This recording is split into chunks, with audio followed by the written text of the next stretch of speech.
What's going on, ladies and gentlemen? Thank you so much for tuning in. Just finished this service call. Didn't think I was going to record anything, but when I opened up the outdoor unit, the stench was just, it made me almost puke all over the compressor, the dual capacitor, the single capacitor, and the contactor. But I restrained myself. I swallowed it. Imagine being hungover going on a roller coaster, a great adventure. I swallowed it. And here's that service call. Thanks. Well, not you, but your system. All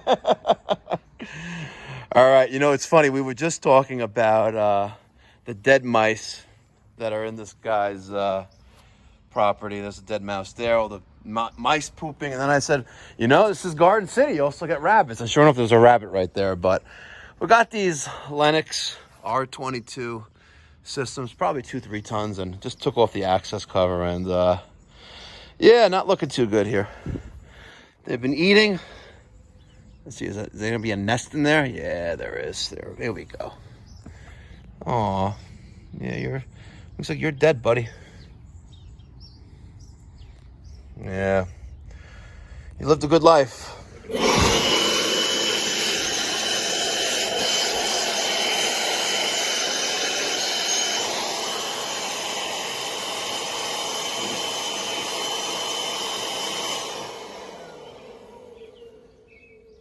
Oh man, you really got a dead one there with all the maggots on it as well. Oh man.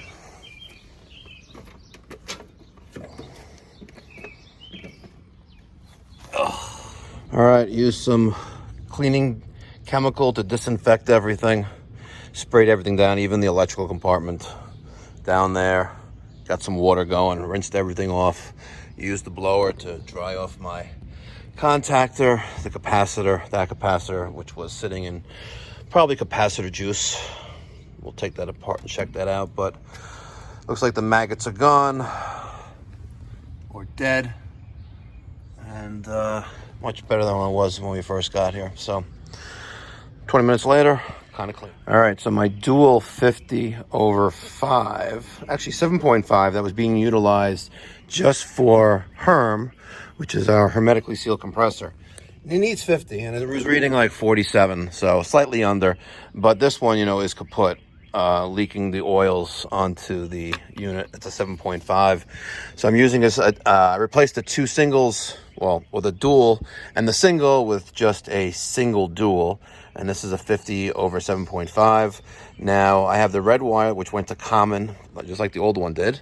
My yellow wire went to Herm, so that's back where it was. And then I had two brown wires. There's a brown wire with a white stripe, and there's a brown wire, solid brown wire. The brown wire with the white stripe, that goes on common, and the brown wire, just the brown wire, that goes on fan. So we're going to put that right there. We're going to mark today's date on it.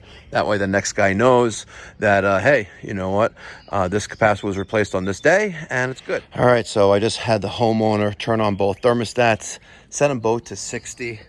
The contactor is now pulling in. So before I actually fire everything up, let's test the resistance of the coil on that 24-volt contactor and make sure that's legit. So I got my clamp on multimeter set to read resistance, ohms. I got one lead on one side of the contactor, another lead on the other, and I'm getting 16.8 ohms, which is good.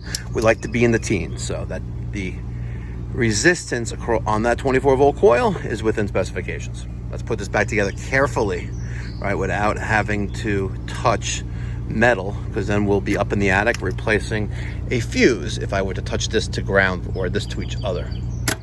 And there is that contactor being pulled in. Perfect. All right, before I turn back on power, I'm going to set my multimeter to read amperage. Put it on one of the lines of power coming in. Hit that min-max button to read max, and that way we'll get our cold starting amperage rating when we turn this unit back on right now.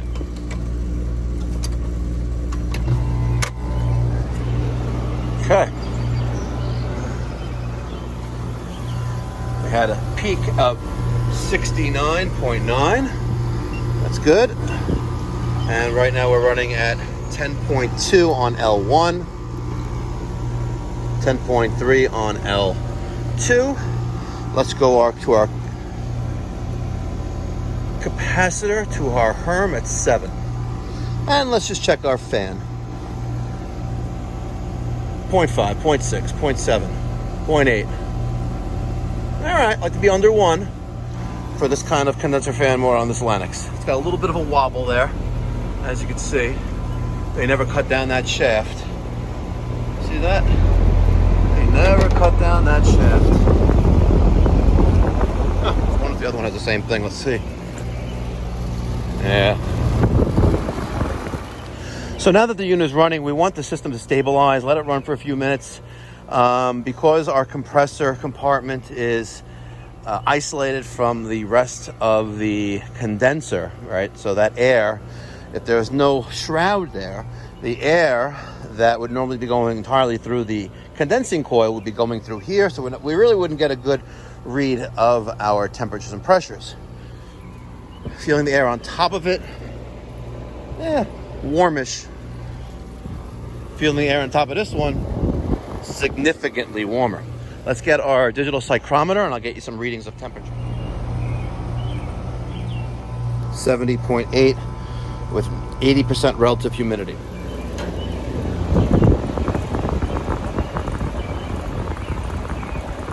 We're at 82 and a half, 83 degrees.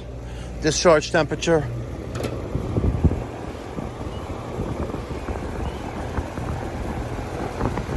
Looks like going to be closer to 90. Yep. 90 degrees discharge temperature. Slightly climb, maybe 91. So we have a 42 in the model number right there. So that designates 3.5 tons. This one, kind of hard to read, but if I were to take a picture of it at a certain angle, maybe, just maybe, we'll catch the model and serial number. Not UV resistant, obviously. All right, so this one tests good. I'm not testing the refrigerant pressures. No need to, it's R22, and by doing so, you risk introducing a leak, losing refrigerant, not good. This one looks pretty clean, except the moron who put that single capacitor in. I'm gonna use my leaf blower just to blow off any debris that's inside here. Looking at the overall installation, you can tell that the compressor has been replaced once before, evident by the insulation. It's not factory. All right, very good. And obviously this condenser fan motor has also been replaced once before. They even left the wiring diagram that comes with those motors. Let's test both single and dual capacitors and see how they. All right, here's that 7.5 single capacitor is reading 4.6. It's just like a 9-volt battery given like 5 volts, and your kids are screaming at you, "Daddy, why is the toy working?" Same thing.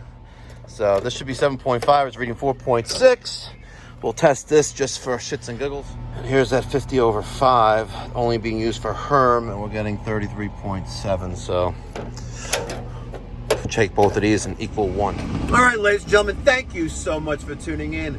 If you're in the Central Florida, Orlando, Clermont, Daytona area of Florida, give me a call, 407-375-1100. If you want prompt, professional, reliable, courteous HVAC and water heating services, my team and I would love to help.